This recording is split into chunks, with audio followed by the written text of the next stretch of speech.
Man power group के एक सर्वे के अनुसार ज्यादातर एम्प्लॉयर्स नए जॉब्स को फिल करने के लिए समय स्ट्रगल कर रहे हैं। पिछले साल ये नंबर उसके पहले से बढ़कर 56% से 2019 में 63% हो गया है। इस सर्वे के अनुसार भारत के 63% एम्प्लॉयर्स कह रहे हैं कि उन्हें वो स्किल्स नहीं मिल रही हैं जो उनको चाहिए। इस टैलेंट शॉर्टेज का फायदा वो लोग उठा सकते हैं जो बूमिंग इंडस्ट्रीज में काम कर रहे हैं। हाँ, कोविड-19 की वजह से उसका इंपैक्ट तो पड़ा है, लेकिन फिर भी कुछ बूमिंग इंडस्ट्रीज के एग्जाम्पल हैं फाइनेंशियल सर्विसेज जैसे पेटीएम और रेजर पे जैसी कंपनियां, ट्रांसपोर्ट एंड सपोर्ट सर्विसेज जैसे गो बोल्ट और गेट सेट गो, टेक्नोलॉजी जैसे लॉजिनेक्स्ट और वीडियोमेट्रिक्स, और ई कॉमर्स जैसे इक्सिगो, जोमैटो या फिर फर्लेंको।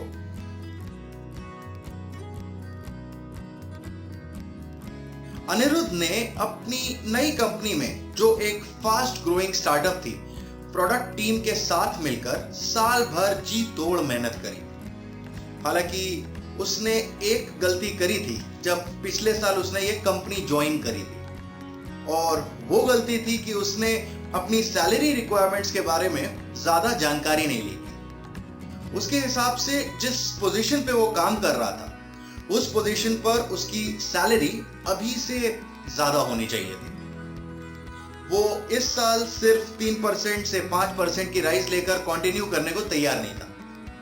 वैसे उसके पास एक दूसरी कंपनी का ऑफर भी मौजूद था। इस समय अनिरुद्ध ने एक तरीके का प्रयोग करके अपने जो पॉइंट है उसको मैनेजमेंट के सामने रखा, और उस नेगोशिएशन का उसको फायदा मिला। उसको इस साल 12% रेज मिली है, जो दूसरों के मुकाबले लगभग 2.5 गुना ज्यादा थी। तो आपको भी ये 4 स्टेप्स फॉलो करने चाहिए, ताकि आप चाहे जॉब कर रहे हो या फिर जॉब ढूंढ रहे हो, या आपको दोनों जगह काम आएगा। इन 4 स्टेप्स को जानने के पहले नील कपूर चैनल को सब्सक्राइब करें और सारे नोटिफिकेशंस को ऑन करें, ताकि आप ऐसी बहुत सी और स्किल्स के बारे में भी सीखते रहें। अनिरुद्ध ने सबसे पहले अपनी सैलरी को मार्केट से कंपेयर करने के लिए सैलरी कैलकुलेटर का यूज किया। सैलरी कैलकुलेटर एक ऐसा टूल होता है जो आपकी पोजीशन, आपके एक्सपीरियंस, जो आपकी स्किल्स हैं और जो लोकेशन है, उन सब डिटेल्स को लेता है, और उसके बाद वहां पे एवरेज सैलरी रेंज क्या होती है ये बताता है, जिसमें आइडियली आपको होना चाहिए। अब इसके कुछ उदाहरण हो सकते हैं जैसे payscale.com, paycheck.in या glassdoor.co.in। तो सबसे पहले ये चेक करें कि आपकी सैलरी उस सैलरी रेंज में कहां पे आती है। आपकी सैलरी मिड रेंज में है या लो रेंज में है या फिर उससे भी नीचे है। एक गलती जो अनिरुद्ध ने करी उसे आप ना दोहराएं। आपको अपने सैलरी गोल के बारे में अपने इंटरव्यू के दौरान एकदम ट्रांसपेरेंट होना चाहिए, और ये वो दूसरा स्टेप है। कई बार ये कहा जाता है कि सैलरी में कोई नंबर आखिरी तक नहीं बताया जाए तो बहुत अच्छा होता है, लेकिन आज के समय में इसके बारे में ट्रांसपेरेंसी होने से बाद में मुश्किल नेगोशिएशंस या फिर डिसअपॉइंटमेंट उसका सामना नहीं करना पड़ेगा आपको, जैसा एक्चुअल में अनिरुद्ध को करना पड़ा था।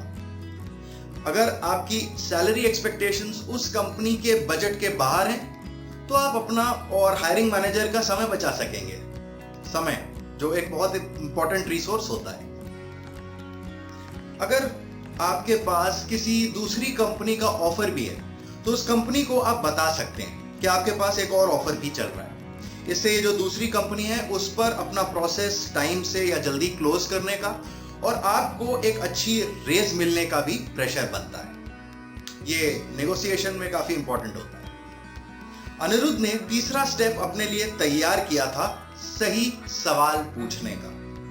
अगर आप एक अच्छी सैलरी पर नेगोशिएशन को क्लोज करना चाह रहे हैं, तो ये सवाल आपके काफी काम आएंगे, और अलग अलग सिनेरियो में आप अलग अलग तरह के सवालों का प्रयोग कर सकते हैं। इन सवालों को हम बेसिकली 3 कैटेगरीज में डिवाइड कर सकते हैं। पहली कैटेगरी, इन सवालों से आप अपने रोल के बारे में और वो पैरामीटर्स के बारे में पूछेंगे जिनसे आपको ये पता चल पाए कि कंपनी आपकी परफॉर्मेंस को कैसे मेजर करेगी। और अगर कोई बोनस है या इंसेंटिव्स हैं या फिर जो रेस है आपको, उनके लिए आपके पास क्या अपॉर्चुनिटीज मौजूद है? आपकी इस रोल मॉडल से क्या एक्सपेक्टेशंस है? इस रोल के लिए ग्रोथ पाथ क्या होगा? इस रोल के लिए आप क्या बेनिफिट्स ऑफर कर रहे हैं इस समय? क्या आपकी कंपनी कोई ज्वाइनिंग बोनस भी देती है? या आपके यहाँ परफॉर्मेंस रिव्यूज कैसे होते हैं? क्या जो एनुअल सैलरी रेज है वो इन परफॉर्मेंस रिव्यूज पर ही डिपेंडेंट होता है या और भी पैरामीटर्स होते हैं? दूसरी कैटेगरी, अगर आप किसी स्टार्टअप कंपनी से सैलरी नेगोशिएशंस कर रहे हैं तो आप इसमें कंपनी के शेयर्स को भी अपने कॉम्पेंसेशन का हिस्सा बनाने के बारे में बात कर सकते हैं। इस डिस्कशन के लिए कुछ स्पेसिफिक सवाल क्या हो सकते हैं? आप मुझे कितने स्टॉक ऑप्शंस ऑफर करेंगे? इस समय कितने शेयर्स आउटस्टैंडिंग हैं आपके यहाँ? मेरे स्टॉक ऑप्शंस का स्ट्राइक प्राइस कितना है? अपने स्टॉक ऑप्शंस को एक्सरसाइज करने के लिए कितना समय होता है? अगर मैं कंपनी वो जो टाइम आपने बताया उससे पहले छोड़ता हूं तो क्या मैं ये पहले से भी कर सकता हूं? कोई और ऑप्शन है मेरे लिए अवेलेबल? तीसरी कैटेगरी, ये सवाल आप अपने आप से पूछते हैं क्योंकि आपको अपने माइंड में क्लियर होना बहुत जरूरी है। ये सवाल क्या हो सकते हैं? मैं इस कंपनी के साथ कितने समय तक रहना चाहता हूं? तो you are just thinking in your mind, मैं कितनी रिस्क लेना ठीक समझता हूं?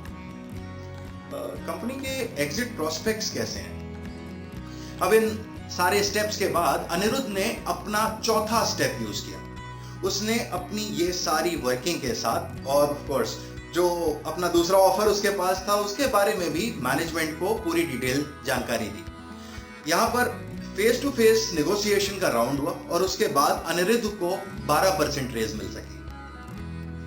आपने अगर ये चारों स्टेप्स को सही से प्रयोग किया तो आप अपनी फर्स्ट या अगली कंपनी में सही से नेगोशिएट करके एक अच्छी सैलरी पा सकेंगे और आपने अपना जो समय आप उस कंपनी को देते हैं उससे भी आप काफी हद तक संतुष्ट रहेंगे। क्यों? क्योंकि आपने नेगोशिएशन सही किया। तो दोस्तों, ये 4 स्टेप्स नेगोशिएशन करने में आपके काफी काम आएंगे। इनका प्रयोग करें और आगे बढ़ते रहें। मेरी company develop and grow negotiation skills की ऑनलाइन और फेस टू फेस ट्रेनिंग कराती रहती है। अगर आप अपनी इस स्किल को डेवलप करना चाहते हैं तो आप इन डिटेल्स पे कांटेक्ट कर सकते हैं। इस वीडियो को लाइक करें, अपने सारे कॉन्टैक्ट से शेयर करें, अपनी लर्निंग को कमेंट सेक्शन में लिखें, चैनल को सब्सक्राइब करना और सारे नोटिफिकेशंस ऑन करना ना भूलें। अगले वीडियो में फिर मिलेंगे।